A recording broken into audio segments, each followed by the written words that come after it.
What's going on, guys? It's Sam and welcome back to 90s punk rock covers. In today's gear spotlight, I will be talking about this early 60s Gibson Les Paul Junior SG.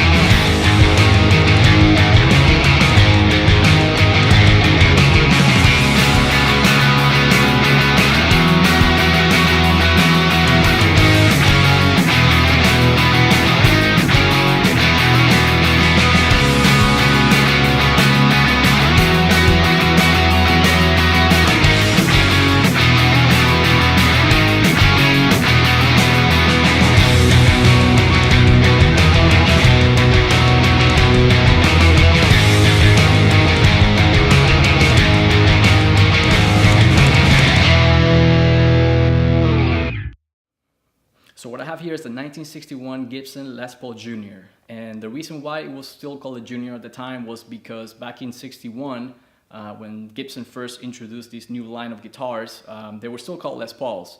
And it wasn't until the mid-60s, around 64 I believe, when they changed the name from Les Paul to the SG.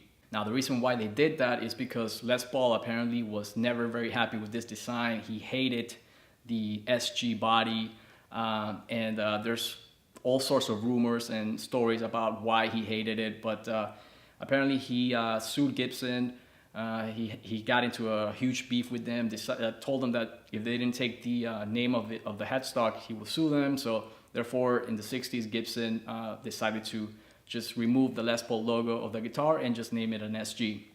Now this one is cool because it still has the Les Paul Junior on the headstock, because obviously it was one of the originals. Now this was a transitional period, and Gibson was trying something new in here. They kind of went away from that single cut classic style that we all love under Les Paul standards into a more slimmer, skinnier neck, just different look of guitar. And it's basically, it sounds different than a Les Paul, and obviously looks much different than a Les Paul, but it's kind of cool. I'll be honest, I've never been a huge fan of SGs, mainly because I've never found the perfect one, but this one, it's really cool. Not only is an original vintage piece, but it sounds and plays really great. Now, aside from the looks of the guitar, this is basically a Junior. You got your P90 on the bridge, your wraparound tailpiece.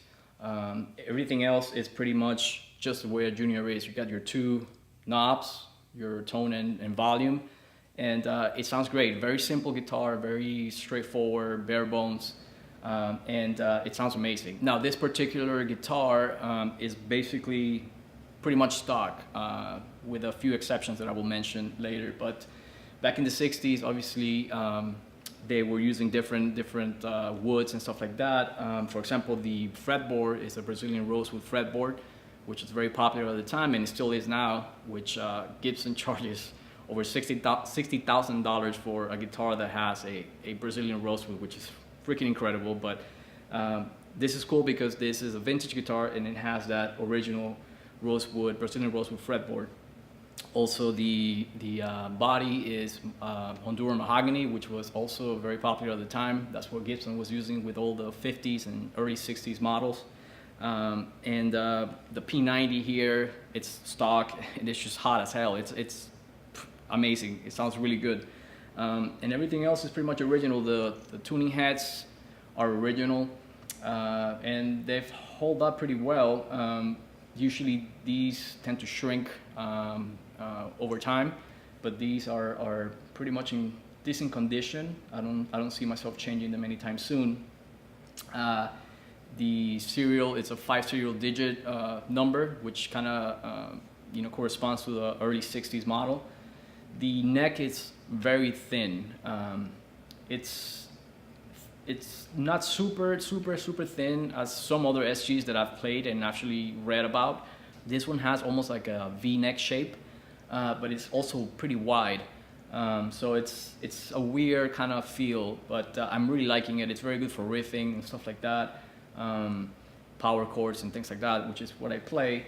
and it feels really good. Obviously thinner than any other guitars that I've owned, but I'm really digging the neck on this one.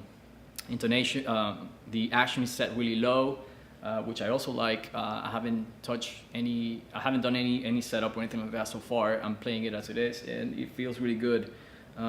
It's got your lightning tailpiece, which was also introduced somewhere in the early 60s. However, I've seen some 61s that still have the slanted bridge, like most juniors.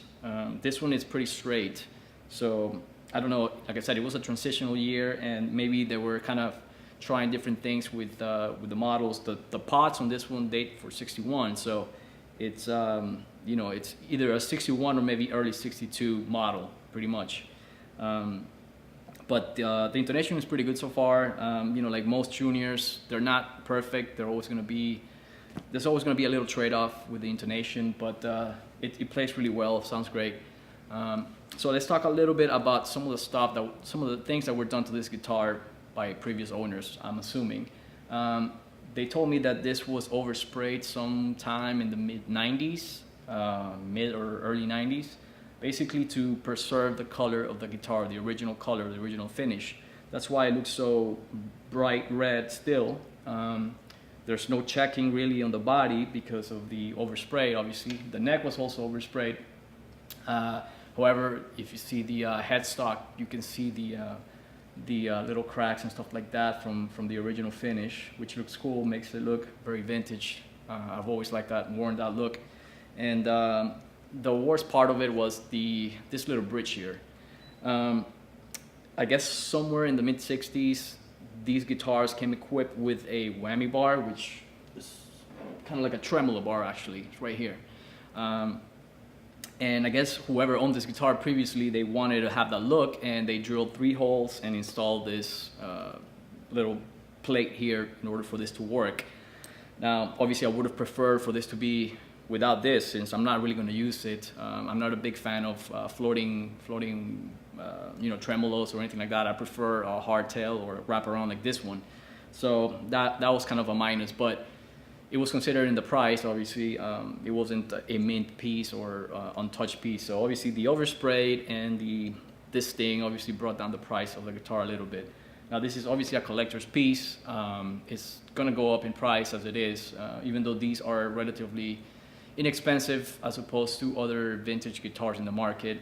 If you go into the 50s Les Pauls, you're gonna pay an arm and a leg for one of those. So even some of the juniors, the single cut juniors, are more expensive than these guitars. So these are very good kind of introductory guitars for the vintage collectors, or if you want to get into vintage guitars. I've read a lot about these guitars. Obviously, I like P90s. They sound great, and I'm very happy with the purchase. I'm going to play the hell of this guitar, and it feels great. So I'm going to plug it in and let you guys hear how she sounds like, and I'll see you guys in a bit.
guys, so I hope you've enjoyed this video. I'm really having a lot of fun with this guitar. I'm going to be making some new covers using this guitar, and as always guys, subscribe to the channel if you like 90s punk rock covers, gear related content.